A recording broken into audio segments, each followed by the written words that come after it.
Hello, and thank you for taking time to review this grant proposal. My name is Steve Gonzalez. I'm a lieutenant with the East Lansing Police Department, and today I'll be presenting our proposal to win funding under the Enhanced Training and Services to End Abuse in Later Life program.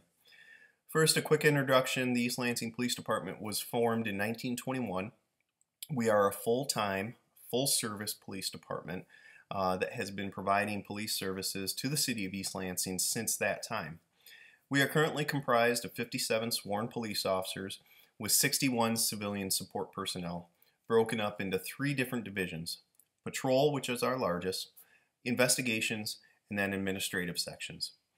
Our agency is a bit unique in the fact that the square mileage of the city of East Lansing is quite small. We only cover 13 square miles. However, we've got 48,000 permanent residents densely populating that area. Furthermore, something that we're extremely proud of is that the campus of Michigan State University lies within the city limits, and that university has approximately 50,000 students attending it. Several thousand of those students do live within the city of East Lansing, and we're responsible for providing police services to those individuals as well. The mission of our department is to provide quality service, safety, and protection. Those are 3 benchmarks that we strive to meet every single day, and in doing so, we identified a deficiency that applies to this grant solicitation. We currently do not have a robust, comprehensive training program that will allow our officers to have the knowledge that they can respond effectively and efficiently to elder abuse programs. And so it is therefore that we identified this grant specifically to apply for funding under in order to achieve that goal. Well, the first question that we have to ask ourselves, is there a need for this funding? And the answer is absolutely yes. Elder abuse is a growing problem within the nation, and certainly within our community as well. We are not immune from it. The National Council on Aging estimates that 1 in 10% of our seniors will be touched by elder abuse in some form or fashion. Furthermore, what's more disturbing is that only 1 in 14 of those incidences will be reported to law enforcement. And elder abuse does not just cover physical abuse, as one might think. It also covers willful deprivation, financial exploitation, sexual abuse, and passive neglect. So it is a growing problem. It is a problem that no community is immune from, and something that garners our attention as a law enforcement agency. Our project is going to be a collaborative project between 8 police departments, 5 district courts, and 4 district courts, 1 circuit court, 1 prosecutor's office, and 2 local community service providers. The East Lansing Police Department will operate as the grant manager for the program and be the lead agency in this effort. And as such, we are going to assign 1 administrative lieutenant, police lieutenant, to function as, again, the project coordinator, but also as the grant manager to ensure that the funds are being used appropriately and the necessary data is being collected to show that this program is effective and accomplishing the goals as stated. So what are our goals? First off, we want to increase awareness and recognition of elder abuse by police patrol officers. It's understandable that our patrol officers are our #1 first responders. They're the ones who are going to walk on scene, make an assessment of what's going on, and respond accordingly. We want our officers to understand what they're seeing on scene, what they're being told on scene, and be able to initiate an elder abuse investigation if it is called for.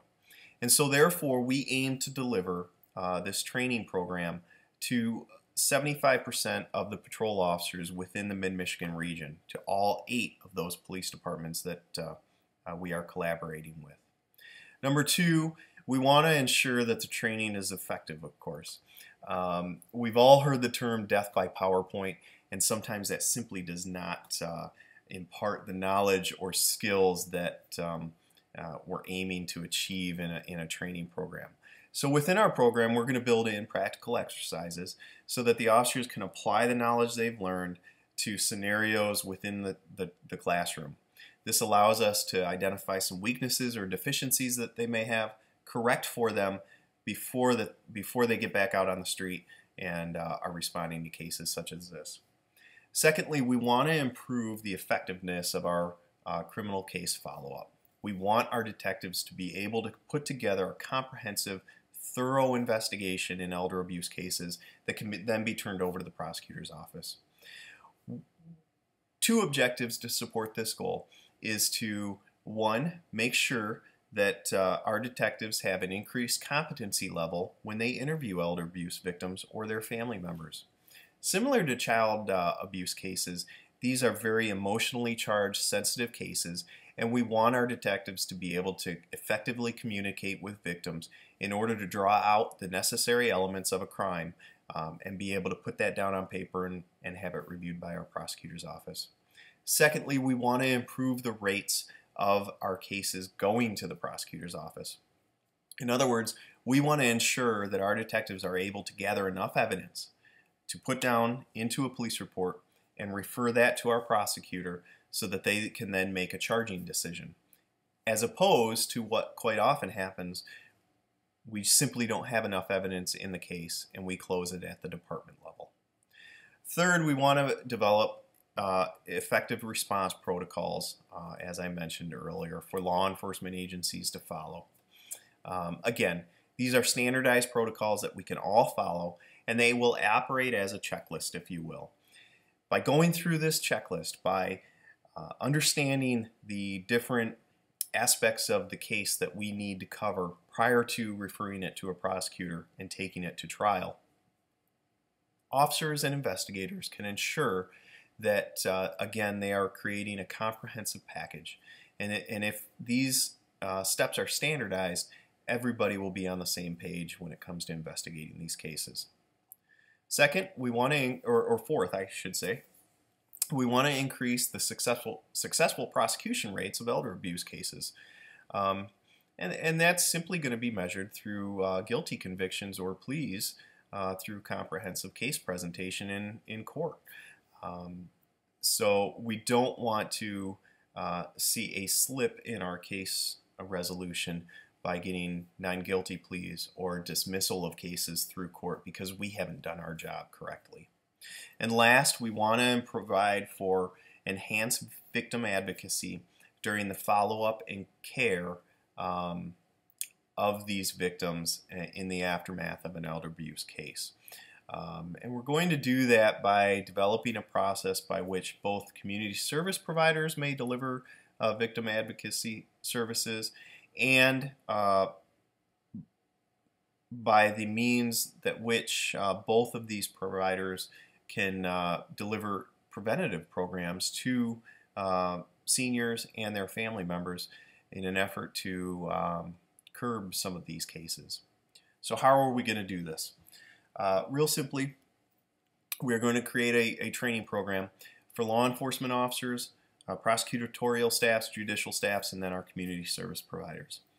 For the first few groups, law enforcement, prosecution, and judicial, we will have 2 part-time trainers that will be tasked with providing profession-specific training to those 3 groups. They will be delivered in 4-hour blocks, and again, we will aim to reach out and touch as many of the individuals as possible during this initial training phase. Secondly, our community service providers will receive training that they will then go back and present to their staffs so that they can effectively respond to these cases as well. We predict that this initial training period will last approximately 1 year, and from there we will reevaluate how we did on our efforts, tweak those efforts a little bit, and then continue that program into the future as well. because we don't want this just to be a one-time deal. We want this to become ingrained in our agencies and offices so that this program continues on into the future and continues to keep our residents and constituents safe. With this plan, it's important to note that we need to objectively evaluate how we are doing. And so therefore we're going to gather a lot of metrics as we go through this program. These metrics will be gathered by the program coordinator, put into a comprehensive report, and distributed to the agencies and offices that are involved in this effort, along with the public as well, because we want to ensure that there is some transparency to this program so that the public knows that the funds that we were provided through this grant are being effectively spent and spent appropriately on the program. So some of the metrics that we're going to gather, I'll present here. They are also noted in our written proposal as well, and you can read them there. But we're going to track the number of officers that we train. We're going to track our pass-fail rate.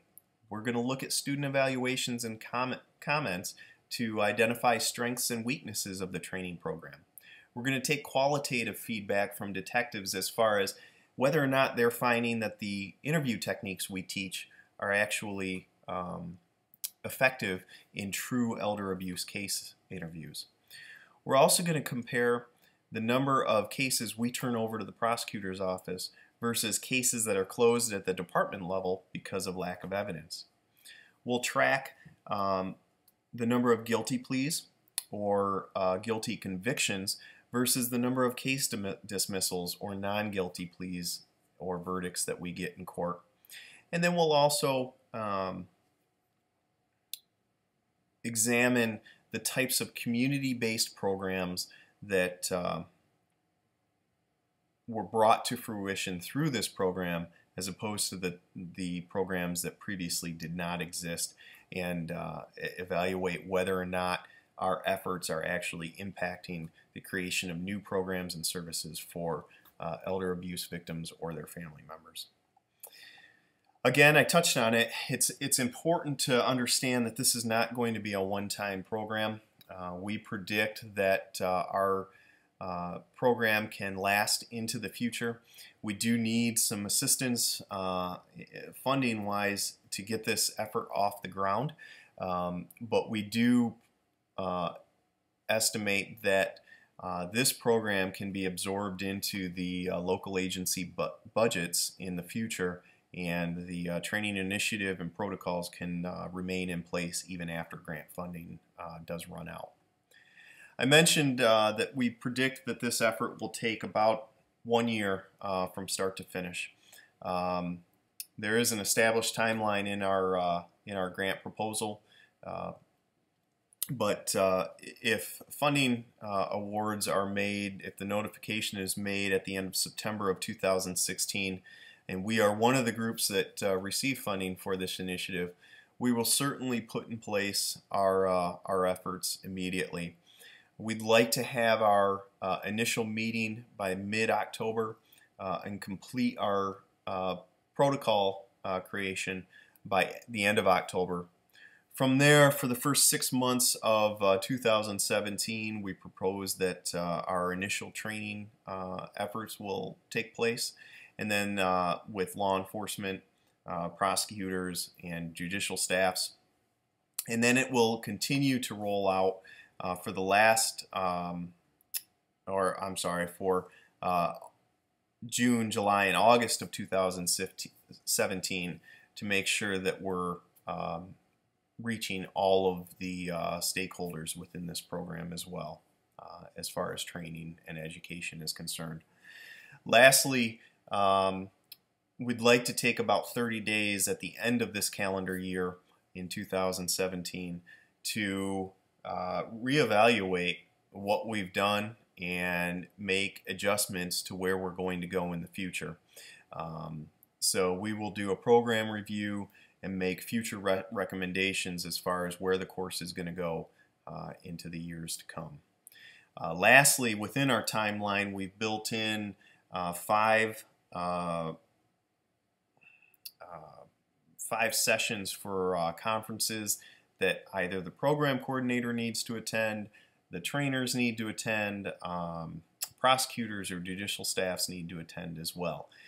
Please note that the Department of Justice has not released these dates, so at this point in time we don't have exact times or dates when those conferences will take place.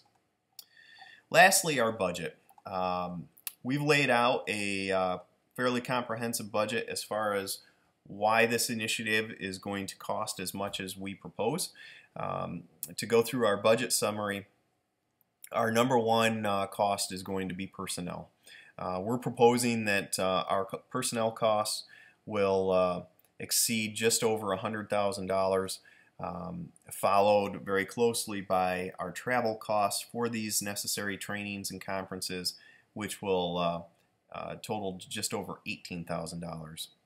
Equipment, supplies, and consultant fees are fairly minor in relation to our travel or our personnel costs. We estimate about $4,300 for our equipment fees, supplies about $1,500, and then consultant costs to be about $250, and that's simply so that we can run this program through the necessary legal authorities to ensure that everything is being run properly.